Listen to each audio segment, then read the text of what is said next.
concepts simplified by Sudha Somni. Last video we have checked out and discussed the mean value theorem of calculus, and therein I mentioned there is an extended theorem which is known as Rolle's theorem. Today we will discuss Rolle's theorem, its conditions, applications. So if we start with Rolle's theorem, we start with a function f, which is a real valued function that is defined on the closed interval ab to the set of real numbers r, and if that function f of x is continuous on the closed interval ab, that is, you can see in the graph that there is no break or there is no point of discontinuity in the graph. The continuity conditions have been already discussed earlier in your chapter for continuity and differentiability. Second condition says that f of x is differentiable on open interval ab. What do you mean by differentiability? This has also been discussed, but there is a very important point. So keep in mind, students, that when we say our function is differentiable, then we mean that everywhere on the open interval ab there exists a unique tangent at each and every point, and this differentiability is defined on the open interval. Why open interval for differentiability and closed interval for continuity? You can check out in the video for mean value theorem. In addition, there is a third condition which states what? It states that f of a equal to f of b. That is, the value of the function at the two endpoints of the interval a and b are equal. Then if f of a equal to f of b, Rolle's theorem states that there exists c belonging to the open interval ab such that f dash c equal to 0. What do we mean by f dash c equal to 0? Calculus language, if you remember, the derivative of a function at any point gives you the slope of the tangent at that point. Hence, f dash c equal to 0 implies that the slope of the tangent at the point c is 0, which tells you again from your 11th standard coordinate geometry that if slope of the tangent is 0, the tangent would be parallel to x-axis. Now let's take a look at the geometrical interpretation.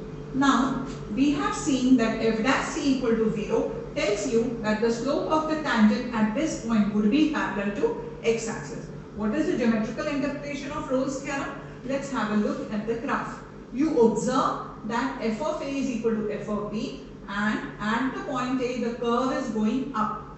If f of a has to be equal to f of b, all of you will realize that this curve after going up has to turn downwards. This is one possibility. What is the other possibility? The other possibility shown in the figure is that f of a is going down, and if it is to be equal to f of b, the curve has to take an upwards turn.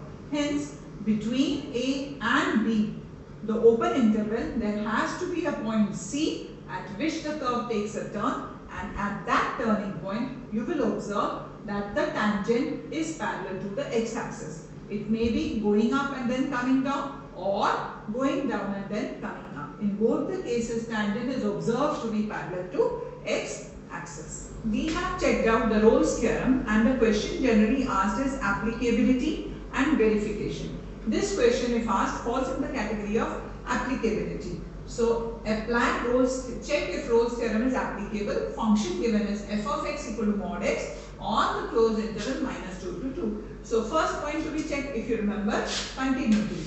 And being an absolute value of x or mod x as is known, we observe from the graph that it has no break or no point of discontinuity.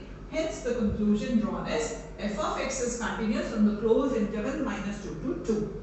Now to check the differentiability. F of x is not differentiable on minus 2 to 2.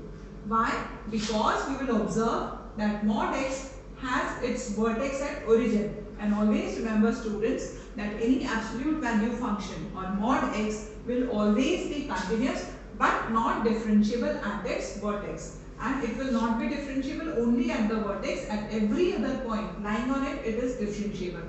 Hence f of x is not differentiable on minus 2 to 2. So what is the conclusion we draw? We state that Rolle's theorem is not applicable.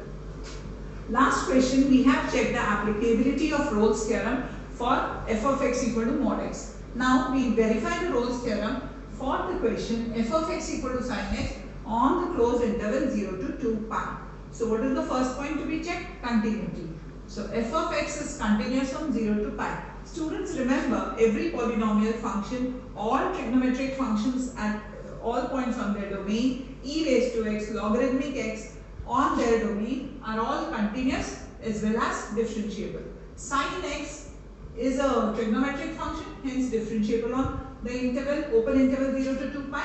Then what is the third condition to be checked? F of a. In this case, f of a is f of 0, hence sin 0, which is 0. You know very well since you are 10th standard. F of b, which is sine of 2 pi, is also 0. Hence, third condition is also verified. That is, f of a equal to f of b equal to 0. Then, according to Rolle's theorem, there exists a point C in the open interval 0 to 2 pi such that f dash c equal to 0. Now, our aim is to find C and verify whether C belongs to the open interval 0 to 2 pi. So, what do we do further? We differentiate the function. So, f dash x happens to be cos x. Therefore, f dash c would be cos c. And to find the value of c, we substitute cos c equal to 0. Cos c equal to 0 implies for the interval 0 to 2 pi, c is either pi by 2 or c could also be 3 pi by 2. And to verify whether c belongs to the interval, take a look. Pi by 2 belongs to the interval 0 to 2 pi and also 3 pi by 2 belongs to the interval 0 to 2 pi. Hence, what I would like to point out in this particular question is that if f of a equal to f of b, you may get only one turning point or you may get only one value of c, but at times it will so happen that you have more than one point, and again not limited to 2, there could be 1 point, there could be 2, there could be more than 2. And this particular example tells you that there are 2 turning points or there are 2 points for which the function takes a turn. Hence, the final concluding statement would be Rolle's theorem verified with the value of C1 to be pi by 2 and the value of C2 to be 3 pi by 2. Both of them belong to the open interval 0 to 2 pi. That's all for today's session, students. Let's meet again with more concepts in mathematics as well as